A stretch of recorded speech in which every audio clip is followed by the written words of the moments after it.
जम्मू को smart city दर्जा देने के बाद आपने जम्मू की सड़कों पे ई रिक्शा देखे तो होंगे, लेकिन एक महिला को भी आपने नगरोटा से जम्मू की तरह सवारियों को भरते हुए लेते हुए जम्मू की तरह देखा होगा, जिनका नाम है सीमा देवी। और मेरे साथ इस वक्त मौजूद है जम्मू की पहली वो खातून ड्राइवर जो ई रिक्शा चलाती है और अपने घर को, ये घर का गुजारा भी ये इसी से अब चलाती है। इनसे मजीद बात करेंगे। जी सीमा जी, आपका ई रिक्शा चलाने का शौक था या घर की ज़रूरत थी?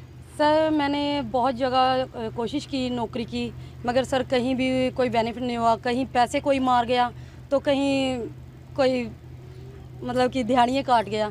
तो सर काम भी सुबह से लेके शाम तक ले लेते थे तो कोई फ़ायदा नहीं था। जी जी। तो सर ये मेरे हस्बैंड ने बोला कि आजकल ये ऑटो चल रहे हैं, आसान भी है चलाने में। तो सर वो काम पर जाते हैं तो सर मेरे लिए ये इन्होंने किया कि घर में बैठी रहती है। मैं बोलती थी इनको मुझे नौकरी लगना है, नौकरी लगना है। तो सर नौकरियों में भी आजकल कुछ रखा तो है नहीं है। तो ये सर मैंने शुरू किया चलाना। मेरे हस्बैंड ने मुझे सिखाया 2 दिन के अंदर अंदर। तो सर मैंने ये चलाना सीखा। जी जी। मर्द को हमने देखा है ऑटो चलाते हुए या ई रिक्शा, लेकिन एक खातून हो आप चलाते हो, तो सवारी या काम कैसा रहा आपका? ये काम सर बहुत अच्छा है, बहुत अच्छी तरीके से काम चल रहा है, ऐसी बात नहीं है। मगर बोलने वाले कहीं बहुत बोल भी जाते हैं कि भी औरत है करके नहीं भी बैठते हैं। तो मैं यही बोलती हूँ, जब मर्द चला सकता है तो औरत क्यों नहीं चला सकती? तो जो मर्द काम कर सकता है वो औरत बखूबी कर सकती है। तो लोग देख भी रहे होंगे, आपसे बात भी कर रहे होंगे कि एक औरत। हाँ जी सर, मेरे को जैसे मैं जम्मू में गई थी मम्मी के घर पे, मेरे मम्मी के घर गेटर क्लास में है, तो वहाँ पे मैंने जम्मू में रिक्शा चलाया। कई लोगों ने मुझे शाबाशी भी दी और कई लोग मेरे से जले भी, जिन्होंने मुझे थाने तक पहुँचाया। जी जी। हाँ जी। थाने तक क्यों पहुंचाया? क्या सर थाने तक ये पहुंचाया कि मैंने निकाल रही थी गाड़ी, सवारी बैठी थी पीछे जी। तो एक लेडीज थी, उनको मैंने बोला मैम हॉर्न तो सुन लो। वो मैम को पता नहीं क्या हुआ, बोलती मैंने तुझे छोड़ना नहीं है आज, मैं तुझे छोड़ूंगी नहीं। जी। मैंने बोला मैम मैंने सिखा लिया आपको, ये बोला हॉर्न तो सुन लो, इतने में कोई हर्ज नहीं है। जी जी जी। उन्होंने बैक गाड़ी घुमाई, मेरी गाड़ी के आगे लगा दी। मैंने बोला मैम मैंने बड़ी मुश्किल से ब्रेक मारी है, आप इतनी फास्ट गाड़ी लेके आए हो कि मेरी गाड़ी के आगे गाड़ी लगा दी, अगर गाड़ी ठुक जाती तो फिर।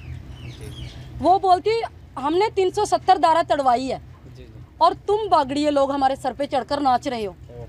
मैंने बोला हम, मेरी बात सुनो मैम, हम कोई बागड़िए नहीं है, हम भी यहीं के रहने वाले हैं। मोदी ने तोड़ी 370 धारा, आप लोगों ने नहीं तोड़ी है। जब मोदी को कोई ऑब्जेक्शन नहीं, आप लोग तो कल को मोदी को भी उठ के ये बोलोगे कि वो चाय बेचता है, तुम चाय बेचने वाला आज तू नेता बन गया।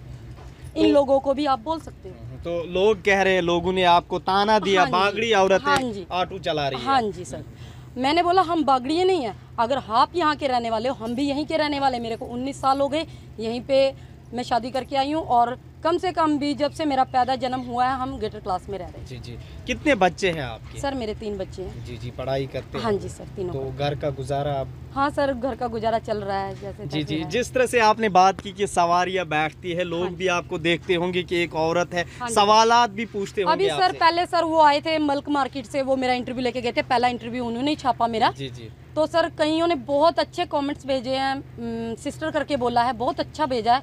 मगर एक शख्स उसमें मैंने, क्योंकि उसमें इंटरव्यू में मैंने ये बोला कि औरत चाहे तो कुछ भी कर सकती है। मेरा मतलब था कि औरत चाहे तो आदमी के बराबर क्या नहीं कर सकती, सब कुछ कर सकती है। मगर वहाँ पे मुझे एक कमेंट्स में एक शख्स ने मुझे ये भेजा कि तू क्या क्या कर सकती है। मतलब कि मेरे को वो दिमाग में कल से मेरे बात घूम रही है कि आदमी ये क्यों नहीं सोचते कि भी अगर आदमी सब कुछ कर सकते तो औरत भी सब कुछ कर सकती है। नगरोटा से जम्मू तक नेशनल हाईवे है, श्रीनगर से हजारों की तादाद में गाड़ियां आती है, या जम्मू से श्रीनगर की तरह डर तो नहीं लग रहा है आपको हाईवे पे जब आप जम्मू यहाँ से? नहीं सर, मैं हाईवे पे भी सर सवारियां छोड़ के आई हुई हैं, ऐसी कोई बात नहीं, मुझे कोई डर नहीं लगता। कोई डर नहीं। इससे पहले ड्राइविंग आपने की थी ई रिक्शा से पहले, गाड़ी या स्कूटी? नहीं सर, तो डायरेक्ट आप तो मुझे आती ही नहीं है सर। तो अभी ड्राइविंग लाइसेंस आपको मिला है? हाँ जी सर। जी, ड्राइविंग लाइसेंस भी मिला है आपको? हाँ जी सर। जी जी। और जम्मू का अभी तो सर मैंने सोचा है कि मैं 12वें महीने में एक और रिक्शा मतलब डालने की कोशिश है मेरी, क्योंकि चलो मैंने बोला कि कभी ये ख़राब वगैरह हो जाता है, जैसे अभी परसों का बात ले लो, इसकी तारों वगैरह में प्रॉब्लम हो गई थी, तो मेरी सवारी सर खज्जल हो जाती है, परमानेंट सवारी। जी जी, हाँ जी। परमानेंट सवारी जो अब आपकी, तो परमानेंट सवारी अभी अब बनने लगी है। हाँ जी सर। जी जी, तो दूसरा ऑटो आप कब ई रिक्शा खरीदने जा सर रहे हैं? ये मैं सोच रही हूँ कि 12वें महीने में सर थोड़ा पैसा कमेटी शमेटी डाली हुई है कुछ इसी के उस पर, तो सर वो निकल जाएगी तो एक और उसी पे देखेंगे। क्या अपील रहेगी आपकी अब उन औरतों से, उन खवातीन से जो चाहती है कि सर वो भी मैंने ड्राइविंग पहले इंटरव्यू में भी यही बोला था कि मेरी यही ख्वाहिश रहेगी कि भी सभी औरतें कोई भी जैसे मांगती, भीख मांगती, कई औरतों को मैं यही बोलती हूँ। अभी सुबह की बात ले लो, 6 बजे मैंने ऑटो निकाला, एक लेडीज़ बैठी थी नगरोटा बाज़ार में, उसकी लड़कियाँ कंडोली मंदिर में मांगती हैं। मैंने उसको बोला तू माँ है, तूने जन्म दिया है बेटियों को, इनकी परवरिश करना तेरा हक है, इनको सरकारी स्कूल में डाल, प्राइवेट में नहीं पढ़ा सकती, सरकारी स्कूल में पढ़ा इनको, किसी के बर्तन मांझ, कोई काम कर, भीख मत मांग। भीख मांगेगी, कोई मर्द गलत बोलेगा तुझे, वो बर्दाश्त नहीं होती औरत से।